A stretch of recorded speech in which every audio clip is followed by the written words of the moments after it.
Bonjour, si tu veux élever des poulets de chair performants et avoir des bénéfices à la fin donc de ta production, reste juste à la fin de cette vidéo. Abonne-toi si tu n'as pas encore fait, si tu es nouveau, car nous produisons 2 vidéos par semaine gratuites sur l'aviculture, la production des poussins, la fabrication donc des couverts et nous faisons également des formations. Notre leçon, notre thème du jour donc s'intitule l'alimentation donc des poulets de chair. Alors, ce qu'il faut comprendre, c'est que lorsque vous voulez rentrer dans la production des poulets de chair, votre objectif doit être de produire des poulets de chair qui ont un poids élevé dans un délai donc de production court avec moins de mortalité et de maladies possibles. Généralement, le taux de mortalité va se situer autour de 6-7%. C'est-à-dire que si vous avez 100 poulets et qu'il y a 6 ou 7 qui sont morts à 45 jours, vous allez avoir donc des bénéfices. Mais au-delà, donc, vous allez commencer donc à perdre. Alors, comment va se dérouler donc notre leçon du jour? En petit 1, nous allons parler donc de l'importance donc de l'alimentation. En petit 2, les différentes phases. En petit 3, l'indice de consommation. En petit 4, les types d'aliments. En petit 5, la transition alimentaire. En petit 6, nous allons donc vous proposer un exemple donc, de production d'aliments pour 100 poulets de chair. Et si vous multipliez ça par le nombre de poulets que vous pouvez produire, vous allez savoir exactement la quantité d'aliments que vous devez produire. Et enfin, donc, nous allons vous produire quelques conseils donc, pour ne pas que vos aliments soient gaspillés. Alors, en petit 1, donc, l'importance de l'alimentation. En aviculture, vous devez savoir que l'alimentation des poulets occupe entre 40 jusqu'à 70% donc des dépenses. Pour les poulets de chair, nous sommes autour de 60 à 70% des dépenses. Ça veut dire quoi? Que lorsque vous dépensez 100 000, 70 000 seront dépensés donc dans l'alimentation. Donc, d'où sont l'importance. Lorsque l'aliment est gaspillé, vous allez dépenser beaucoup d'argent et c'est sûr qu'à la fin, donc, vous allez perdre. Alors, toujours concernant donc l'alimentation, il faut savoir que dans l'élevage des poulets de chair, vous avez une différence fondamentale avec l'élevage des poulets locaux qui sont dans nos maisons ou bien dans l'élevage des poulets bicyclettes au Burkina ou des hybrides. Parce que c'est un poussin qui est importé, il a des normes à respecter en matière d'élevage, de prophylaxie pour la santé donc et aussi pour la construction donc du bâtiment. Ce ne sont pas des poulets qui peuvent se promener dans les cours comme les poulets locaux et à la fin vous allez avoir des résultats. Non, ce n'est pas comme ça. Si vous laissez ces poussins se promener dans la cour, les moindres germes, de microbes ou de bactéries qui les infectent, donc ils vont mourir. Donc ce sont des poulets qui sont fragiles. Voilà pourquoi 45 jours, on peut les consommer. Sinon, pour les poules locales, on va jusqu'à 3 mois, 4 mois, 5, jusqu'à 6 mois souvent. Alors, vous avez, concernant donc l'alimentation, la première phase donc de l'alimentation de poulet de chair, c'est la phase de démarrage. Et cette phase donc de démarrage commence du premier jour jusqu'au 14e jour. Ça veut dire que ça dure 2 semaines. Ensuite, vous avez la phase de croissance qui va commencer à partir du 14e jour jusqu'à 28 jours. Et enfin, vous avez la phase de finition qui va prendre le relais autour du 28e jour jusqu'à 40-45 jours en fonction du type de sujet. Mais notre leçon du jour, nous avons choisi donc de vous présenter la race COB 500. Et donc, ces paramètres donc, que nous allons expliquer donc, vont s'appliquer donc à cette race. Donc, après donc l'importance de l'alimentation et les différentes phases, les 3 phases donc de l'alimentation, vous avez l'indice de consommation. C'est quoi l'indice de consommation? L'indice de consommation est un terme technico-économique. Technique parce que c'est un rapport, par exemple, lorsque vous avez produit, par exemple, pour le poulet de chair, si vous avez un poulet de 4 kg, il pèse 4 kg au poids vif, donc, excusez-moi, si vous avez donc un poulet qui fait 1,8 kg de poids vif, mais qui a consommé 4 kg d'aliments. Donc, l'indice de consommation IC, ça sera les 4 kg divisé par 1,8 8, ça vous donne 2,22 kg. Qu'est-ce que ça signifie en termes d'interprétation technique? Ça veut dire quoi? Que le poulet a mangé 2,22 kg et ils ont eu un poids de 1 kg. Par contre, lorsque vous avez des poulets qui ont un poids vif de 2 kg et ils ont été nourris avec 5 kg, vous allez prendre 5 kg divisé par les 2 kg pour avoir l'indice de consommation.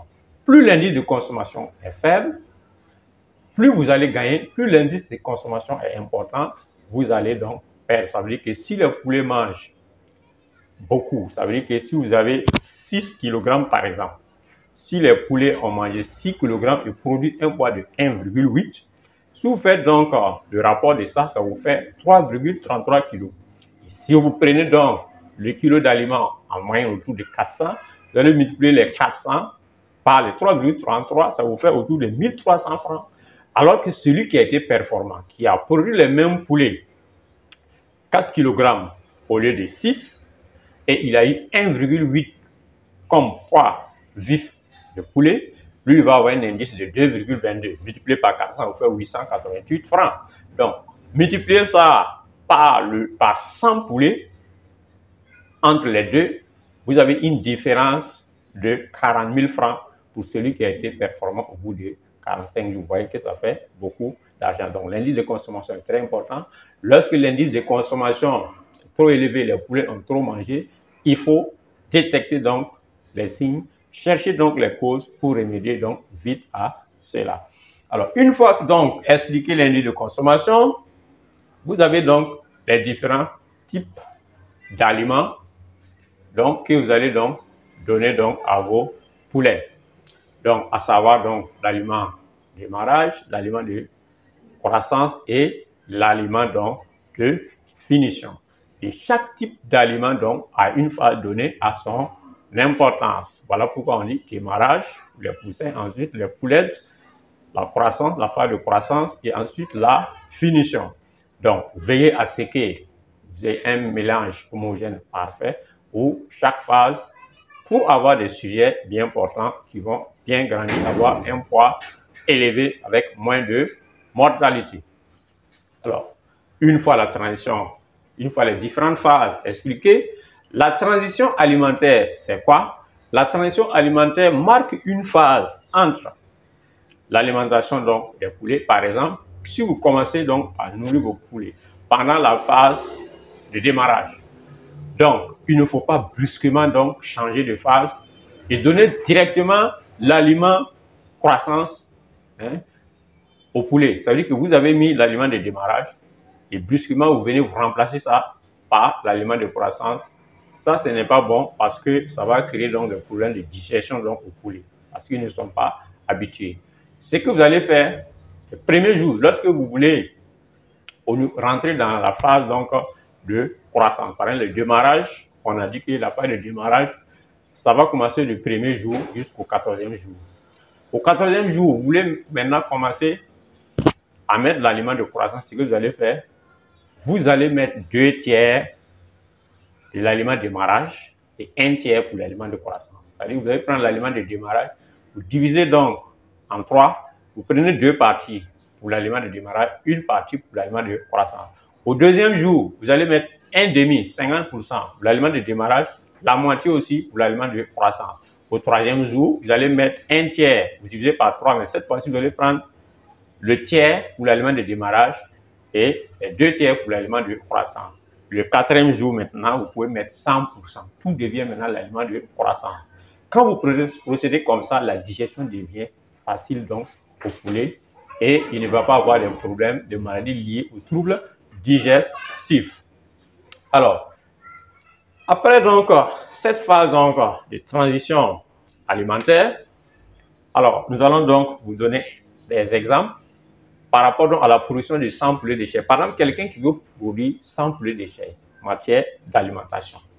C'est ça qui concerne notre leçon du jour. Alors, pour 100 poulets de chair, vous avez en moyenne 8 sacs d'aliments. Vous avez 8 sacs d'aliments autour de 100 poulets de chair. Par exemple, Lorsque vous êtes au niveau de la phase de démarrage, donc vous allez avoir un sac de 50 kg au démarrage. Ensuite, la phase de croissance, vous avez 100 kg, ça fait 2 sacs. Et enfin, la phase de finition, vous devez avoir 5 sacs pour la race COP 500. Ça fait 250 kg. Donc, au total, ça vous fait 8 sacs. Donc, 400 kg.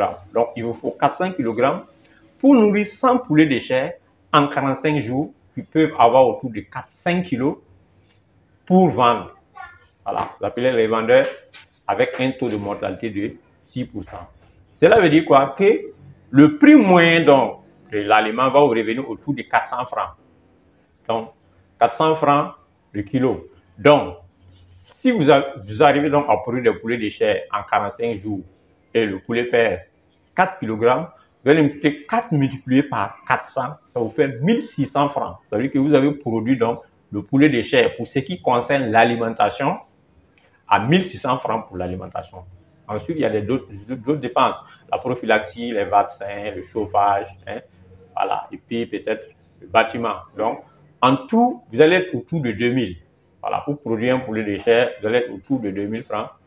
Voilà, le coût de revient, si vous calculez les autres charges, ça veut dire que vous avez une marge autour de 400 à 500 francs, souvent 600 francs pour ceux qui sont performants, de bénéfice sur le poulet de chair. Ça veut dire quoi? Que ce type d'élevage est un élevage dont le bénéfice est réalisé à des économies d'échelle. Ça veut dire quoi? Si vous arrivez à avoir 400 francs en moyenne sur un poulet de chair, si vous arrivez à produire 1000 en 45 jours, vous pouvez avoir 400 000 francs de bénéfice. Mais si vous produisez 500, vous allez le retrouver avec 200 000 francs de bénéfice. Si vous produisez 250 000, vous allez le retrouver avec 100 000 francs de bénéfice. Donc, vous voyez, ça va décroissant. Donc, plus vous produisez beaucoup donc de poulets de chair, et plus vous allez avoir beaucoup de bénéfices. Mais plus vous produisez donc beaucoup de poulets de chair, la tâche devient difficile parce qu'il faut mettre en place une technologie, un management pour réussir donc à gérer tout cela. Sinon, en cas de maladie, vous allez perdre. Vous devez respecter à la lettre la prophylaxie, le vaccin, le bâtiment, l'alimentation, trouver un bon basse-courrier et à la fin, vous allez donc faire des bénéfices.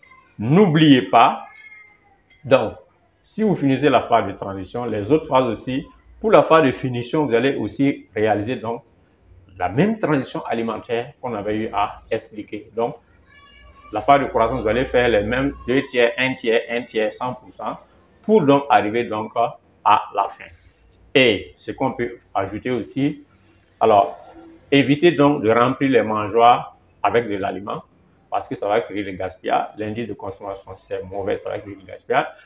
Les densités, on a eu à faire une vidéo sur la densité, allez voir ça par là. Pour ceux qui n'ont pas vu, si vous mettez trop de sujets dans 1 mètre carré, les sujets vont être stressés, ça va créer des problèmes, des maladies et des mortalités. Par exemple, pour le poulet de chair, vous devez mettre en moyenne 10 poulets de chair COP 500 sur 1 mètre carré.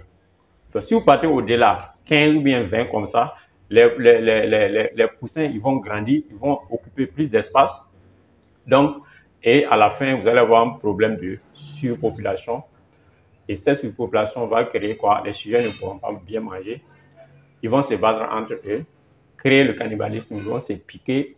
Lorsque le sang sort, ils vont se tuer même donc, entre eux. Donc, évitez donc cela. Donc, c'est tout ce matin donc, en termes de conseils qu'on voulait donc vous prodiguer concernant donc l'élevage donc des poulets de chair, notamment la race COP 500. Vous avez aussi la race UBA, qui est un poulet de chair généralement qui rampe sur le ventre lorsqu'il grandit, mais nous avons fait le choix de vous présenter donc la race COP. Le choix donc de vous présenter donc le UBA.